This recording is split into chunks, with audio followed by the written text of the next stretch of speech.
Hey, friends, it's Dr. Patrice Buckner Jackson, but you can call me PBJ. Welcome to another episode of the Heart Work with PBJ podcast, where we are disrupting cycles of burnout for people who do their work from the heart. Y'all know how we do it around here. We believe that we can do the work we are called to do without losing the life we desire. So that's what we talk about, how to get this thing done without burnout, without exhaustion, without overwhelm, without compassion fatigue, but working in our purpose with peace. Oh, I like that. Working in our purpose with peace. So, y'all, if that's something that resonates with you, I hope you'll hang around. I hope you'll tell friends about this podcast so that we can continue to have these good conversations together. My friends, before we get into the episode this week, I need to remind you that registration for the Heart Work Academy is officially open. Friends, listen. This has been and is a labor of love, and I cannot wait to share more with you all. If you think this podcast is good for you, you need to jump into the academy because it is going to be everything. And I'm telling you, we're digging through, we're digging up, we're establishing boundaries. We are learning how to communicate our value in the workplace and every place else. We're learning how to do the work we're called to do without falling into burnout and overwhelm. You need to come join us. Okay, here's the important thing. Registration closes on May 8th. So you got about this much time to get it done. And it is a monthly training. So it's a membership. It's ongoing. A monthly training that we're going to come together and live have this discussion, answer your questions, dig deeper. But there are also going to be some exercises and some videos and some lessons along the way. We only meet once a month. So you dedicate specific time once a month. But outside of our monthly training, you will on your own time do the work. So when we come together in our live training, we can just dig a little bit deeper. You need to get in on this, okay? Because this is our founding launch. So everybody who joins right now, they're going to lock in this $47 per month rate, and they'll never have to pay a higher rate as long as they keep their membership active. This is the lowest going to be. This rate is just for the founding members, $47 a month. So I encourage you to go to heartworkacademy.com. Again, go to heartworkacademy.com. Get registered today. Registration closes on Saturday, May 8th, my friends. Get in there. It's time to get going. It's going to be a good time. So go to heartworkacademy.com, get signed up, join us. Let's do this thing. All right, let's get into the episode. So today, y'all, I told y'all last week that I was really trying to avoid this subject of waiting. And not only did I not successfully avoid it, but we're continuing this week to talk about waiting. So last week we spoke about actively waiting and how waiting is a preparation time and not an idle time, how we can keep moving even in our season of waiting. So last week we talked about aligning your behavior with what you believe, like truly believing that what you're looking forward to is coming and acting like it today, doing what you need to do to prepare for that which is coming. We also talked about doing the last thing you knew you were supposed to do until the next comes. Sometimes in our waiting, we get a little anxious with our hands, like what do I do while I'm in this waiting period? But the truth is there's something you should be doing today, right now, while you're waiting on next to come.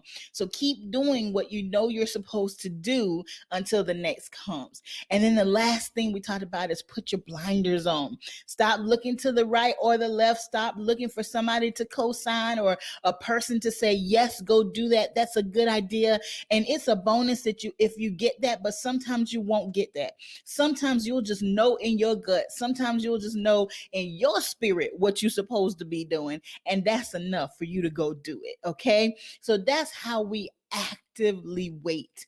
But this week, I wanted to talk to you and encourage you that it's worth the wait. It is worth the wait.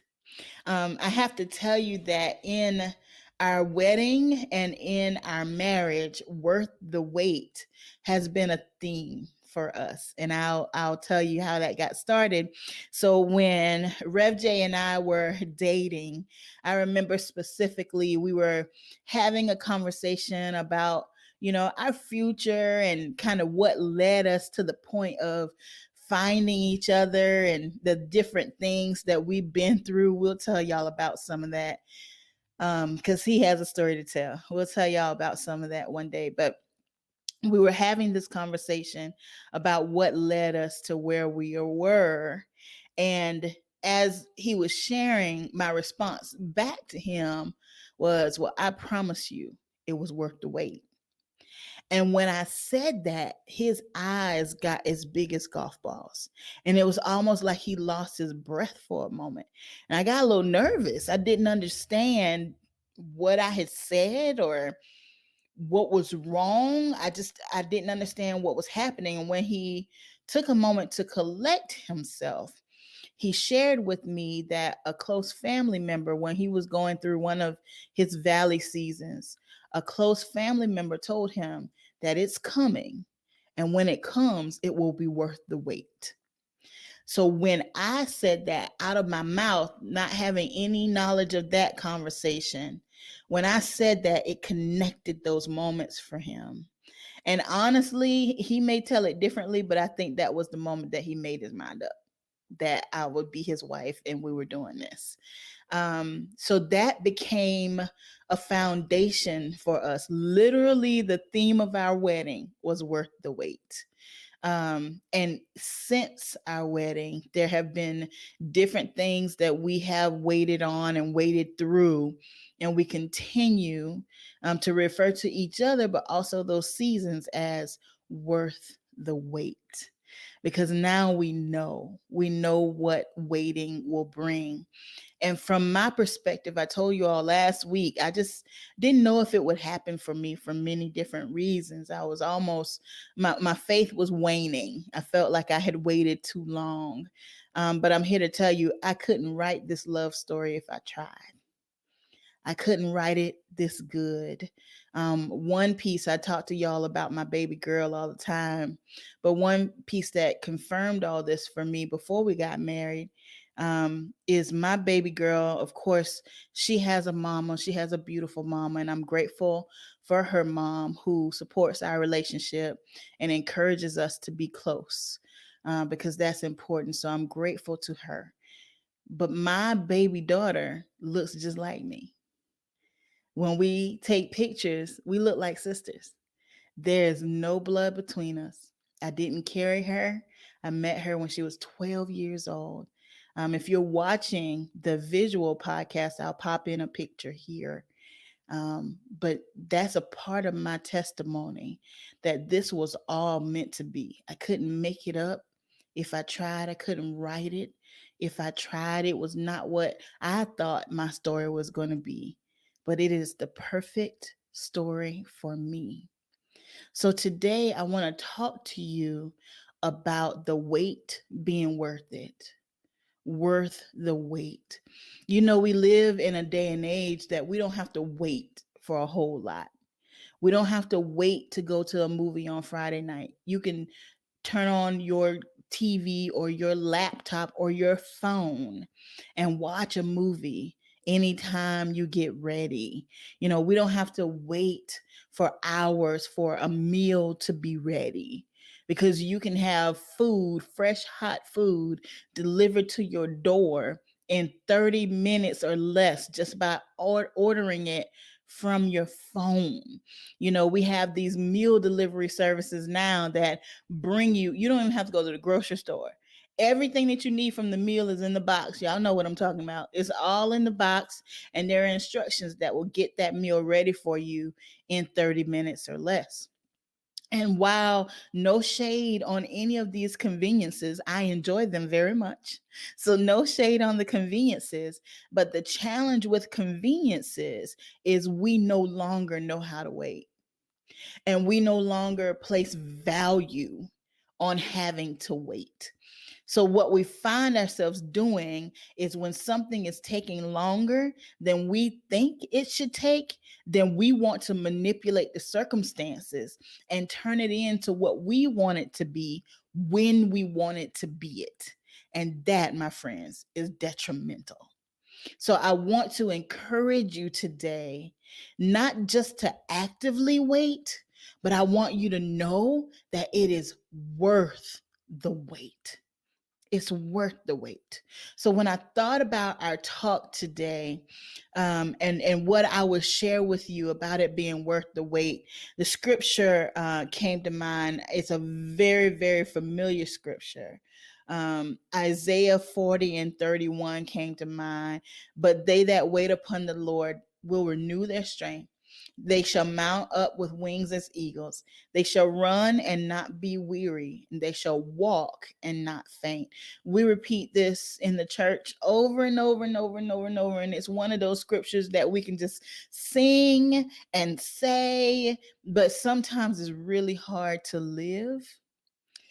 And so I wanted to go back to the scripture and understand what that word wait means, because we know that the Bible wasn't written in the King's English, right? We know the Bible was written in Greek and Hebrew. So in order to understand the scripture a little better, when I study, I like to go back to the original definitions of the words, so that I can know what the writers intended for us to know, because there's so many different levels to understand the Bible. So I like to do that. So when I researched this word wait, they that wait upon the Lord, from Isaiah 40:31, it meant to look eagerly for something, not to grieve it, not to toil over it, not to strive through it, but to look eagerly for something. When I thought about that definition, it took me back to my childhood when I was growing up. So when I was growing up, I had my great great grandmother, my great grandmother, and my grandmother on my dad's side, and my grandmother on my mom's side. And my grandmothers were cooks. You hear me? Like, put it down, cooks. And I remember with my grandmothers, it wasn't a microwave. I don't think they had a microwave in their house.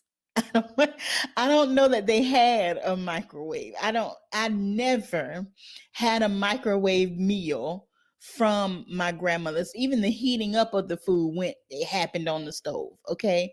But specifically, I remember on Sundays, we would go to my mother's house, my grandma Dot. We would go to Grandma Dot's house, and all my cousins, aunties, uncles would be there. But it wasn't like, come on in, pop this in the microwave and have it. Like, it was cooking all day. The food was cooking all day. You walked in the house and the aroma of the food just took over your whole body, not just your nose, but your mind, your spirit. Everything was wrapped up in the aroma of that food. And you know that Grandma Dot woke up at 6 o'clock in the morning to start the meal, to get the meal going. And by the time we got back from church, 3 o'clock, whatever in the afternoon, it was about ready. And it was worth the wait. Did we get a little hungry? Yeah, but let me go have a snack, because it's going to be worth it when this gets ready. So you didn't get impatient. You didn't get crazy. You didn't get frustrated. You knew that it was about to be good. Everything from the start of the meal all the way through the aroma carrying you through the rest of the day until you had that plate sitting in front of you, you knew it was about to be good. It was going down. There was no question. There was consistency. You can go to a restaurant today and today is really good. And then tomorrow, like, oh, that wasn't hitting today. Not at Grandma Dot's house. At Grandma Dot's house, you knew what you were going to get. You knew that she had put the time and effort into it. And every time you showed up, it was just as good as the last time. There wasn't no store-bought cakes. It was homemade pound cake. I'm telling you, it was worth the wait. It wasn't fast. It might not have come when we wanted it to come, but when it did come, we appreciated the time that went into the preparation of the dinner that we were consuming. That's what your wait season is. I want you to begin to smell the aroma of what you're walking into.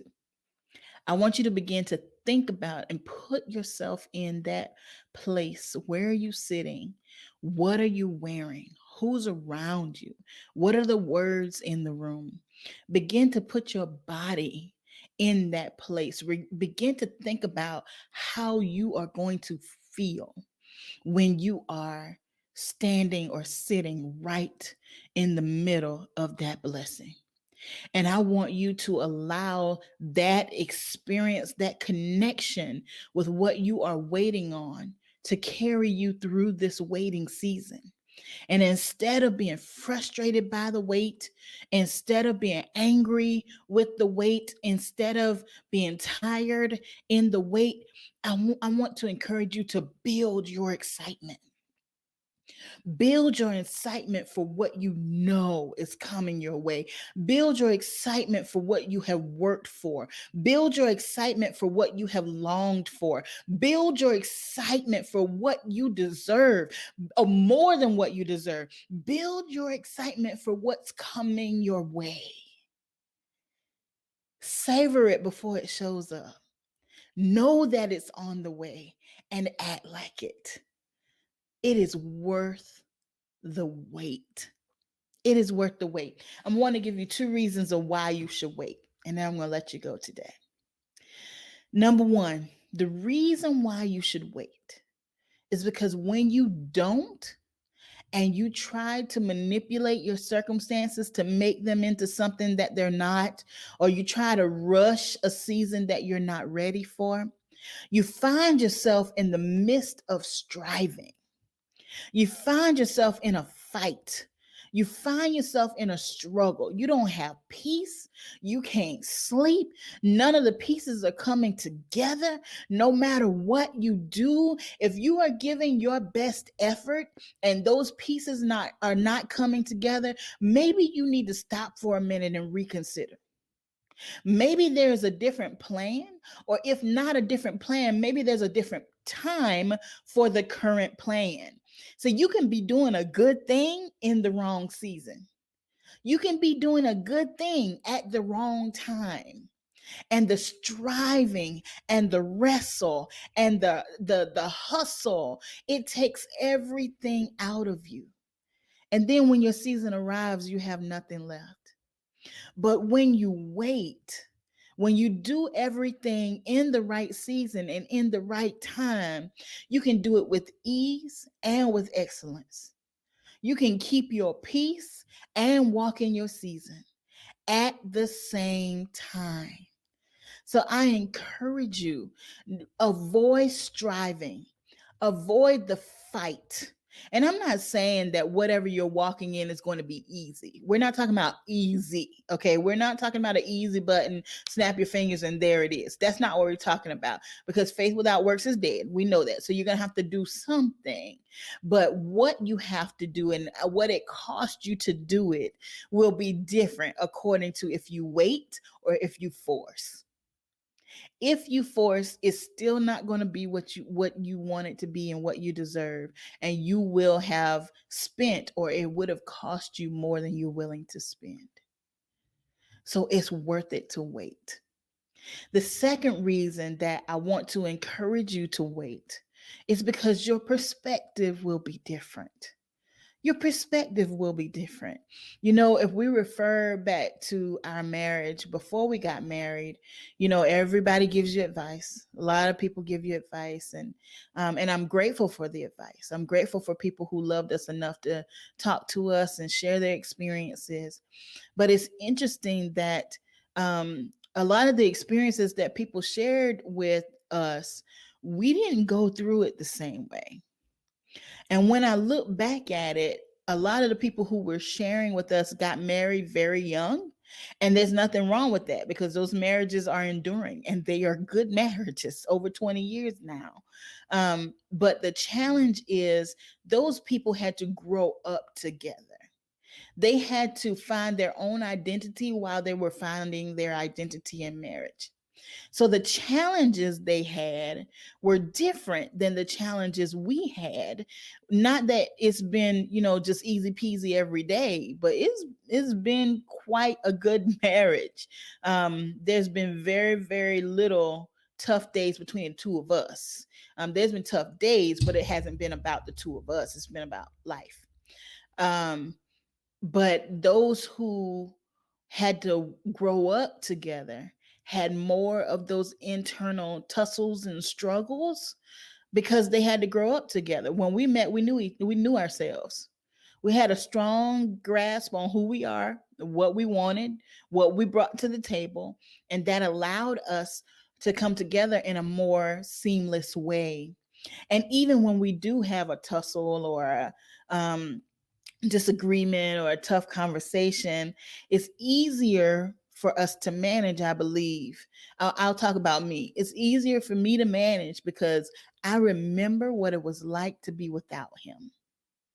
I remember the weight. I remember the grieving. I remember the longing. I remember the desire. So because I'm human, when I get in those moments of frustration, they don't last very long because my perspective is different. My perspective is I'm grateful for my marriage, my husband, all of it. The good, the tough, the whatever. I'll take it any day. I'll take it every day. I'm grateful. And I'm not talking about accepting anything because he's not anything. He's the very best for me. But even having the very best, there are some tough days.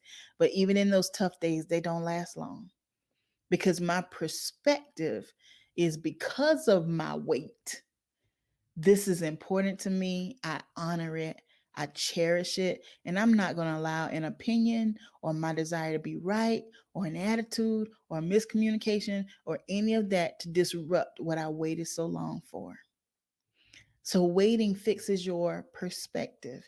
It's similar to friends that I've watched walk through infertility journeys.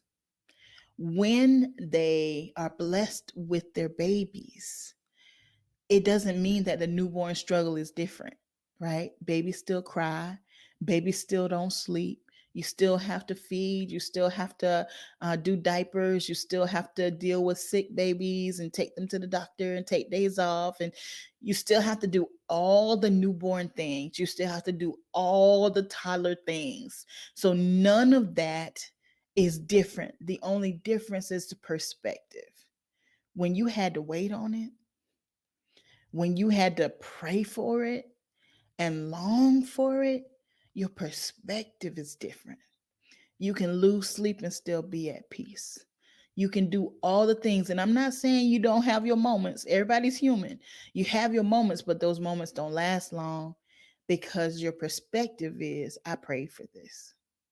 I waited for this. I desired this. I longed for this. So waiting changes your perspective. It adds more value to what you were waiting on. It's always valuable and you appreciate the value. But when you've waited, it adds more value to what you have waited on. So, friends, I'm here to tell you today it is worth the wait. Whatever you are waiting for, whatever your heart longs for, wherever you see yourself going, whatever that next season is, whatever that thing is that seems to be just passing you by, I'm here to let you know it is worth the wait. Now, you know what I'm going to say. You are powerful. You are significant. You are worth the wait. and you are loved. Love always, PBJ.